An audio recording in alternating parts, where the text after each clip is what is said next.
Hello and welcome to the online classes of computer science with Python. The code is 083. So this is for class 11th and we are going to discuss about Python in our later on videos. But first we are going to start with the fundamentals or the first unit, that is computer system organization.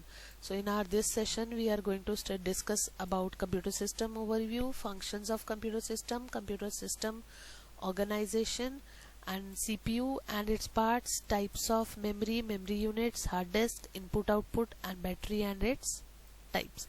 So starting from the very first, that is computer system overview. Nowadays computers are a vital necessity, we can say, in our day-to-day life, and there is no arena of life which is untouched by computers directly or indirectly. So it is very important to discuss about computers. So computer system is a set of following components: hardware and software. Hardware is the tangible part of computer, like tangible means touchable part which you can touch. So like keyboard, mouse and hard disk, these are the tangible parts. Motherboard, monitor, these are the tangible part of computer. Software is the programs or set of programs which are used to make this machine work, which helps to make this machine work and help give an interface for the user to interact with the machine, like Microsoft PowerPoint, Excel, Adobe Reader. So next are functions of computer system. Main four functions of computer system are input, process, output and storage. So like if there is a factory where raw material is there, and after processing you can generate some useful item from that raw material. So like this computer systems work: input, process and output. Take the raw data, process it with actual work, and then give the required result to the user on screen, that is known as soft copy, and if it is on paper then it is hard copy. And storage, there is required data or the information, both can be stored in system. Then comes computer system organization, how all these devices are working, how they are organized: input devices, output devices, then comes CPU. So CPU is the main, we can say, brain of computer, and main brain of computer, this is known as brain of computer, and this brain is helped by control unit, and that is known as nervous system of computers. So input devices give input and that is transferred to ALU for calculations, and after calculation the result back is given back to output devices. All this is controlled by control unit, from where the input will come, from where the output will go, and where the data will be stored. These all are controlled by control unit, so that's why it is known as nervous system. External storage is also a part of this organization, which is helped to use or to store various parts of program or softwares.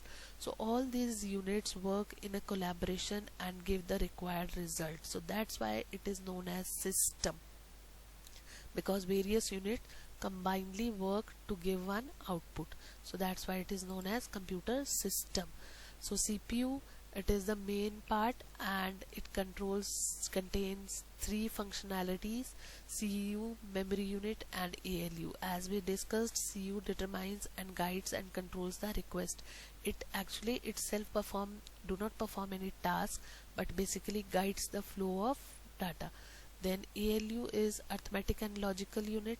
Arithmetic means plus, minus, multiply, divide, and logical means greater than, less than calculations, which results in true or false.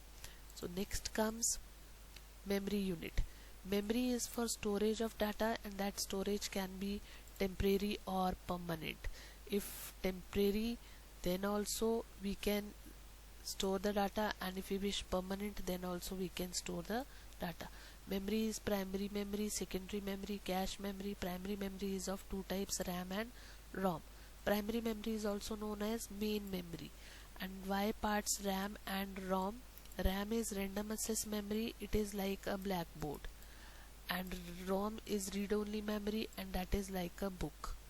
Book means where once written cannot be changed, and blackboard means it is volatile, we can change it again and again. So data in RAM can be accessed whatever the user want to execute. That software or that program will come in RAM first.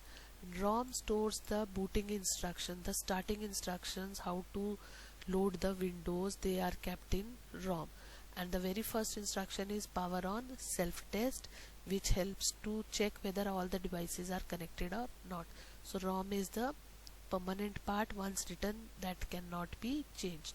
Then comes the cache memory. Cache memory means this is a type of memory which stores the instructions which we are using frequently, the commands which we are using frequently, or the softwares which we are using frequently, so that system or operating system don't waste time to search for those instructions in RAM or in hard disk, but it will directly first come to cache memory and it will save its time.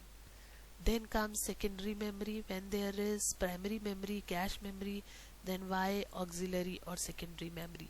So the answer lies that its capacity is larger as compared to other memories, and for future use, if we want to keep the backup, we can keep it in pen drives, we can keep it in CDs.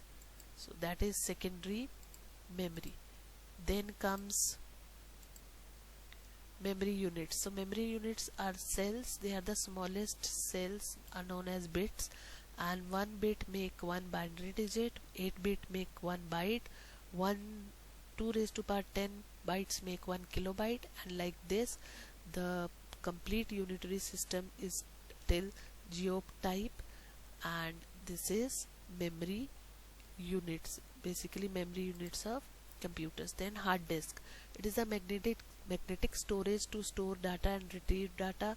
The performance of system depends upon its hard disk. If hard disk capacity is larger, then system performance will be good. It is also non-volatile memory. You can improve your system's hard disk, you can upgrade them afterwards also. It is not necessary that at the time of creation hard disk will be settled.